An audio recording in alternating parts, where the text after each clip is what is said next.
All right. So in relation to the Z buffer, which helps draw things that are in front and not, and so things behind don't get drawn. Another way that we remove things behind is we use backface culling.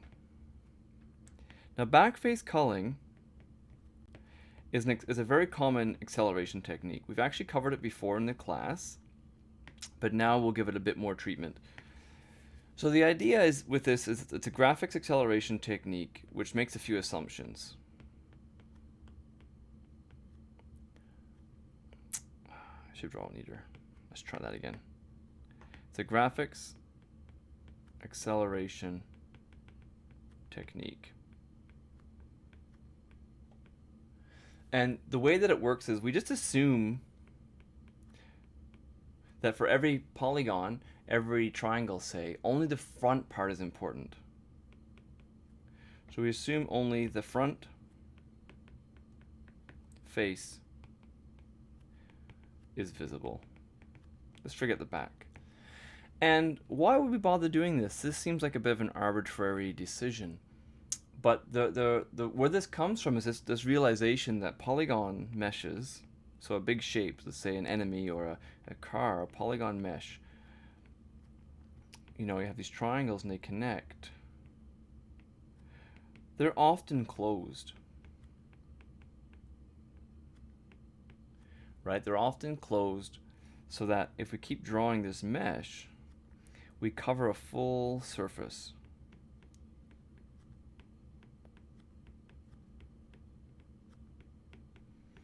Okay, we cover a whole surface.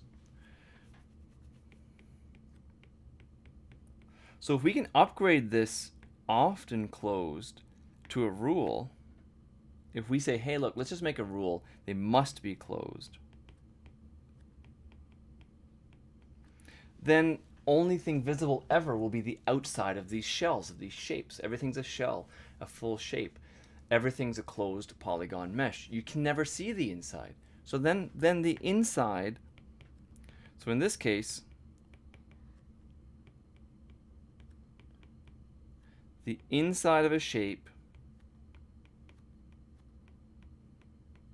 has no defined material. Like, we don't even bother giving it a color.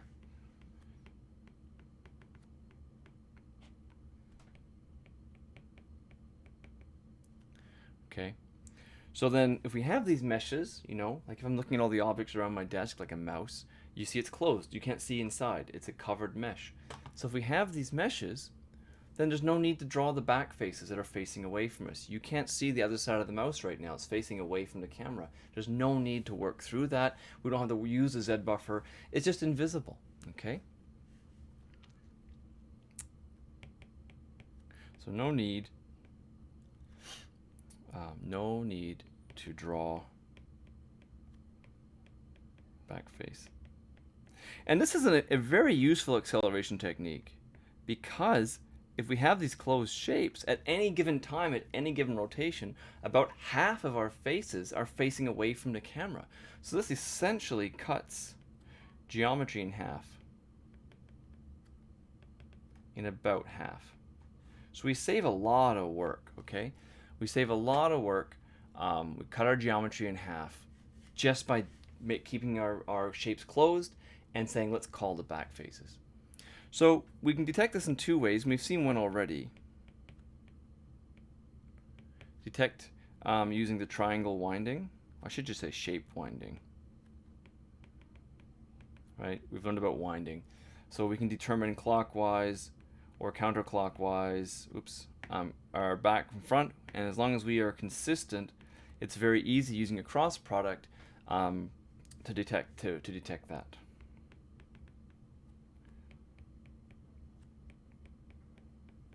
Okay, so we can do that. Another way we can do it, which actually can be a little bit less work, if it can actually be, depending how you look at it, it can be less work in some circumstances, but generally it's about the same. But another way to look at it is we can use the face normal. If you already have the face normal, because of your lighting model or your program gives it to you, you just dot product that normal with your look at vector, right? And if it's less than 0, you call. So your camera's looking this way, you have a face here, and if it's I got that backwards, didn't I? It's bigger than 0. If my camera and my face are pointing in the same direction, it's a back face. So we can use the normal to call that face. Now, it's not completely free. We still have to transform our vectors because we don't know whether they're front facing or back facing until we do our transforms. So we do need to call after transform. So we don't save that work.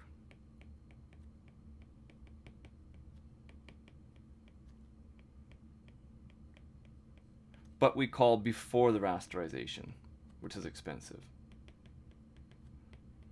Okay. So we still have to transform them to get this point, so it's not like it's not an early pipeline call, it's a late pipeline call, but it still saves us a lot of work. Now this is a standard way of doing things, and if you work in 3D, most engines will provide this feature, and they make it a little bit configurable.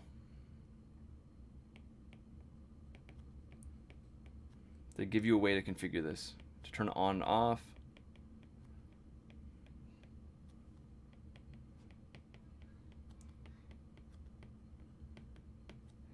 And also to choose which winding.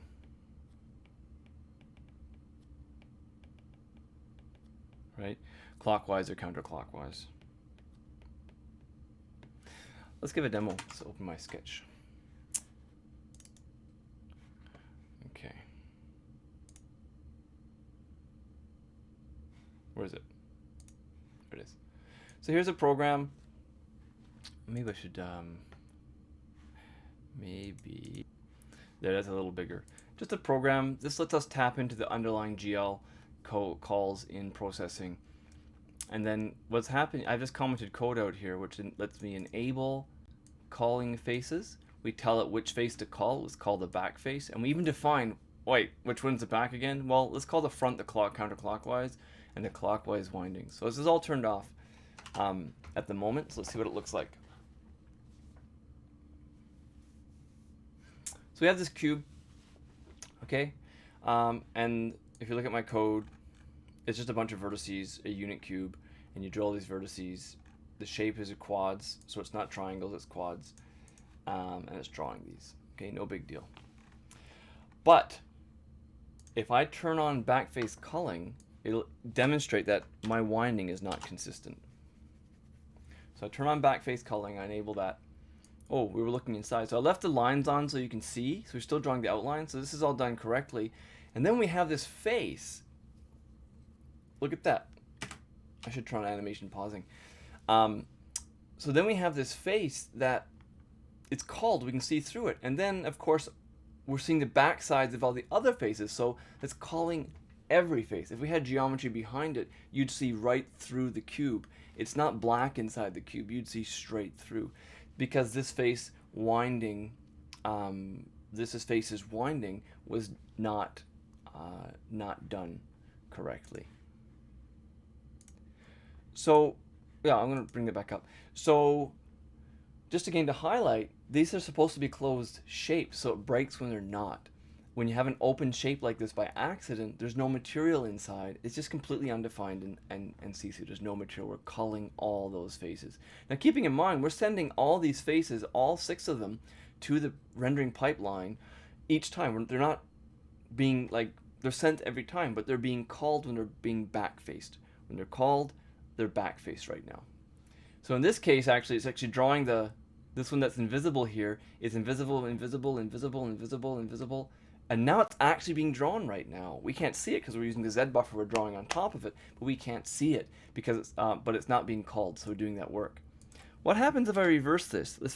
Let's reverse to see what's going on here. So now we'll see the inside of the cube. Look at that. So now we see the inside. That one's called. We called the front, and we're calling them when they face us. So right now we're drawing the inside of the cube, except this is the one that was backwards, the red one. So now we can see the inside of the cube. The red one is backwards, so it's being called when it's facing the other way. It's backwards. Yeah, cool. So this is an example of backface culling. And if you see this kind of weird shape going on like this, or with the see-through, it's because you don't have a closed shape, or you have your winding, backwards. Great. So backface culling is a very simple acceleration technique. You basically save half of your geometry from being drawn, right? And so it's pretty standard.